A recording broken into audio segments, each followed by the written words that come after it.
Hi guys, and welcome back to another one of my videos. In this week's video, we're going to speak about how to photograph mountains.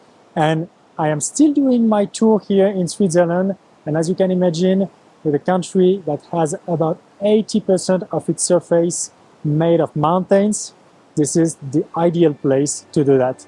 So we're going to go through some few examples and few advices that I will give you so that you can take the best pictures when you are going to the mountains.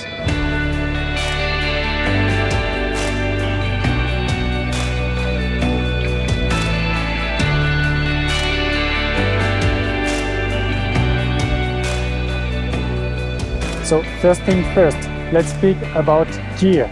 And you don't need a lot of gear actually to take mountains in picture, to photograph mountains.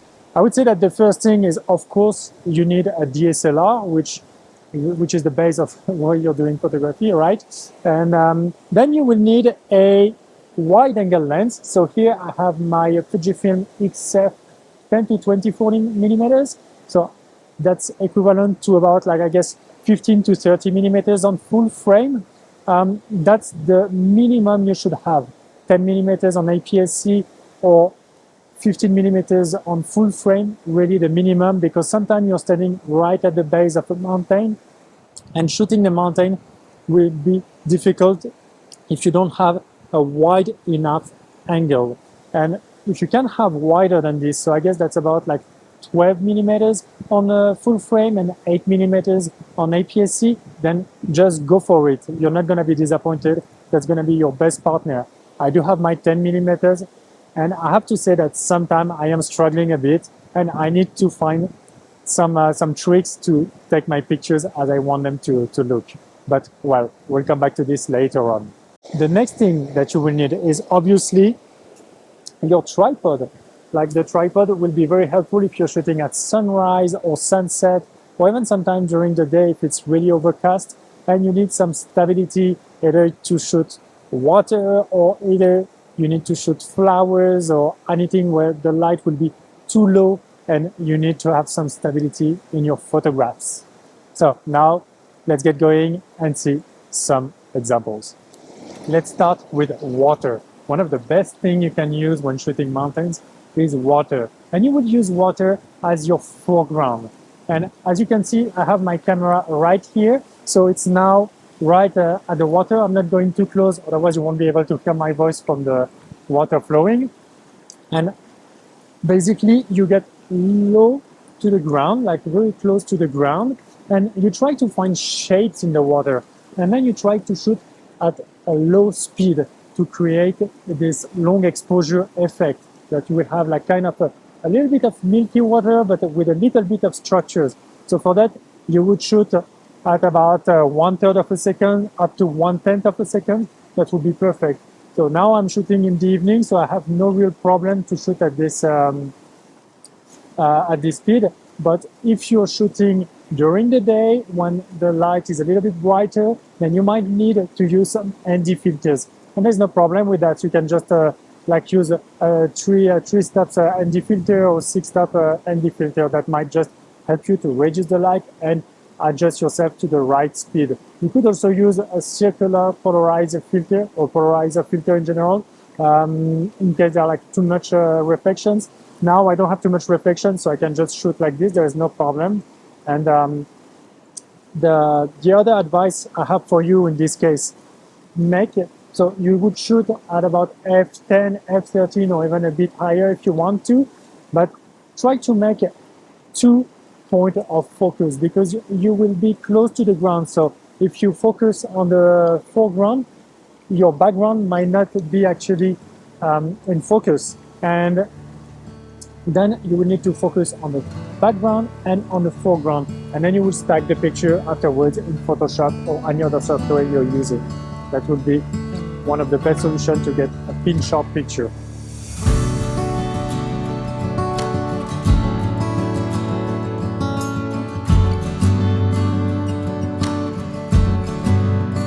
So what about orientation? You can obviously shoot in portrait orientation or in landscape orientation. In general, I prefer to shoot in portrait orientation because that helps me to really get the highness and the greatness of the mountains and very interesting foreground. But it's also sometimes really amazing to shoot in landscape orientation, because then you kind of capture a wider angle, like of course horizontally, and the mountains on the background reveal itself through a path or whatever. Like that can be a path, that can be like the water flowing or anything very interesting that you can use as a foreground. But it's a little trickier, I find, to compose in a portrait, in a landscape orientation, sorry. But let's come back to portrait orientation, which is what I prefer. So if I use my camera, and like, I guess you can see the video here, and if I bend my camera like this, you can see that the mountains are distorted, and that's actually the beauty of the wide angle, and that's also why I love to use my wide angle in portrait orientation, because it really helped me to enhance a little bit the mountain depending on how I put myself, I place myself. And if I go close to the ground, so I'm not sure you would be able to see me, but here there are like some few leaves and flowers, and I can do the same for the mountains and for the flowers, and then it kind of extends on both ways, and that's really amazing effect.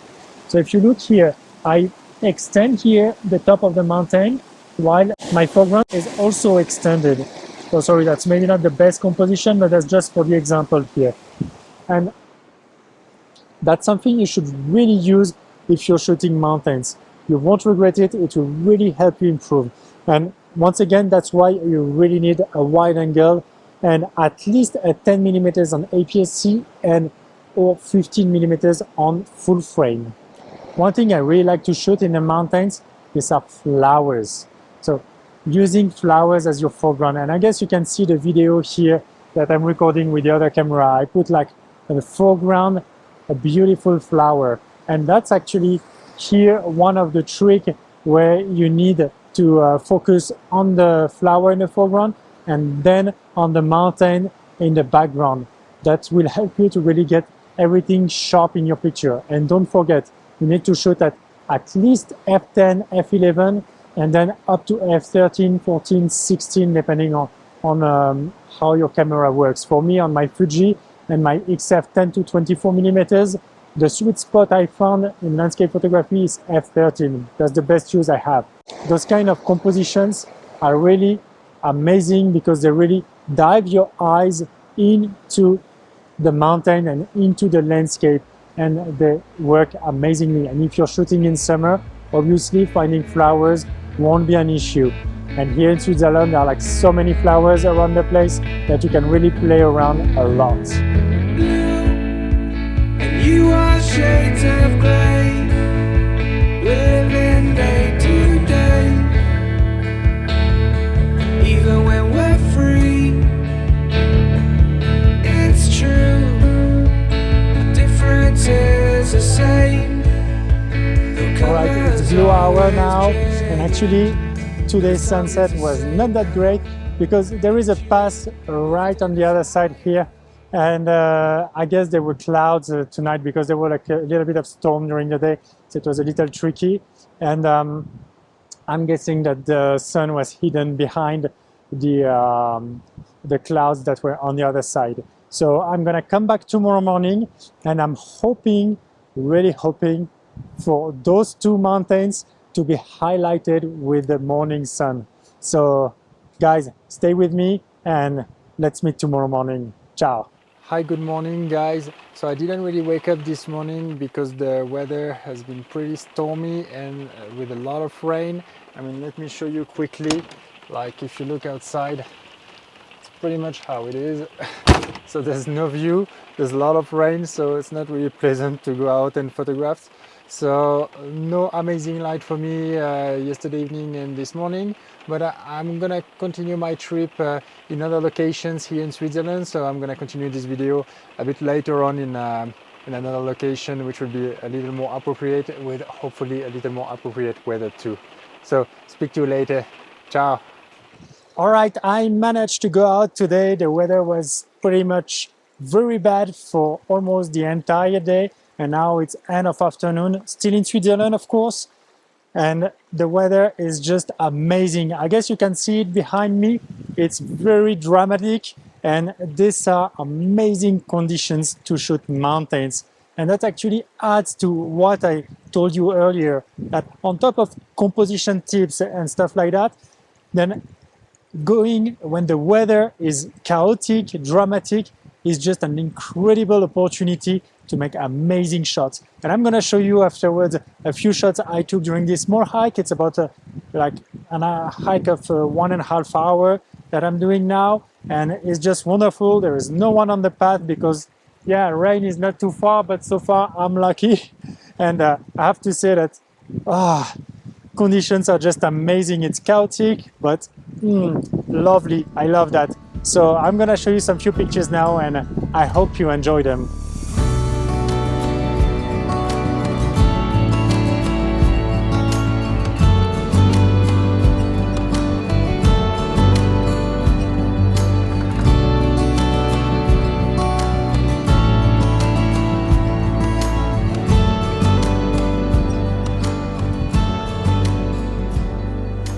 An additional thing to really consider when you're doing landscape photography here in the mountain, it's to make sure that your photograph is well balanced. I mean, actually, that's not something which is particular to mountains photography. It's valid in all photography styles.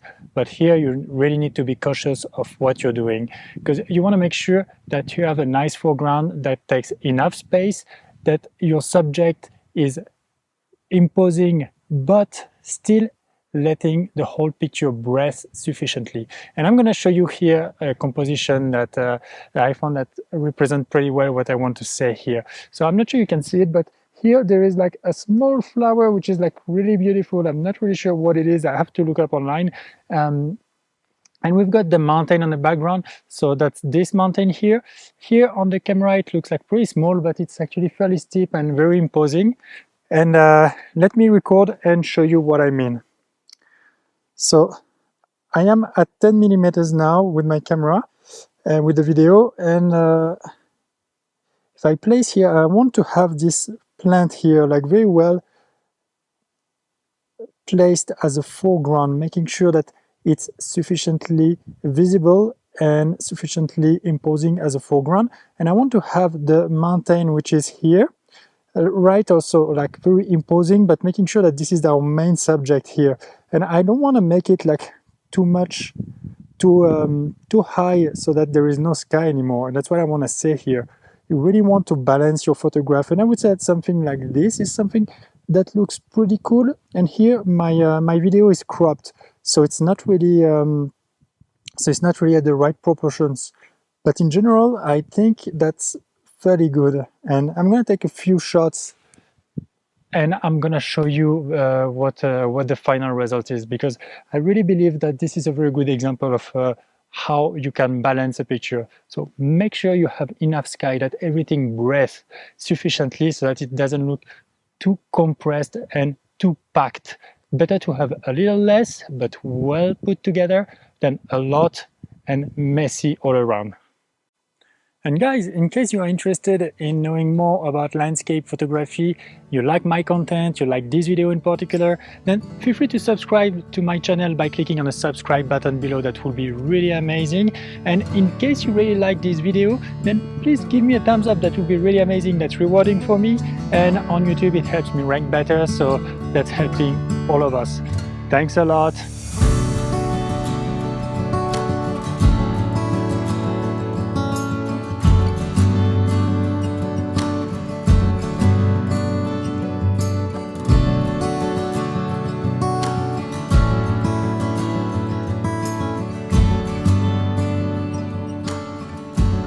Okay, so we finally arrived at our last tip, and this is one of the most important. This is the use of a telephoto lens. I am using here my Fujifilm X-T3 with my XF 55 to 200 millimeters, which is equivalent to about 70 to 300 millimeters on full frame, I believe. And the big advantage of using a telephoto lens is that you can isolate some parts of the mountains, some very intimate parts. either you want to shoot structures, or when clouds are low and you've got like just some small peaks going out of the clouds or whatever, stuff like that, then it's gonna be extremely useful and extremely beautiful. You can really create amazing atmosphere. And I actually got a bit unlucky now because the sky is a little bit, the clouds, sorry, a little bit higher, while before they were really low and I had a lot of opportunities. I was playing a lot with my wide angle lens and I get a little bit too excited with it. But that's okay, that's okay. There are still opportunities. And I'm also going to share with you right after some pictures that I shot earlier today and yesterday where clouds were very low and the use of this lens was just amazing. I'm going to share this with you. I'm really excited. This is a beautiful place. I wasn't expecting to do this hike and it's just amazing. And you are shades of grey, living day to day. Even when we're free, it's true. The difference is the same. The colors always change, but the song is the same now. I actually just got extremely lucky with this lens. The mountains right behind me were just highlighted in some few parts and it just looked amazing. So happy I could catch this. And that's the beauty of this kind of dramatic days as well, is that when you're here and you wait a little bit and you stay patient, there might be like some few openings here and there, and that will let the light pass through, and then you will have just amazing atmospheres with just parts, intimate parts that are highlighted and so on. And this is where this lens is extremely helpful. So yeah, I just got lucky and that was really amazing. All right, that's pretty much it for this video. There were some few techniques I didn't speak about, like HDR or focus stacking. And if you guys are interested, you can take a look at this video right here that I produced, where I am sharing all this tip with you and giving you the way of using it on Photoshop and Lightroom. So that might be helpful for you. And that's pretty much it. So with that, I wish you good luck with your photography and see you next week for new adventures.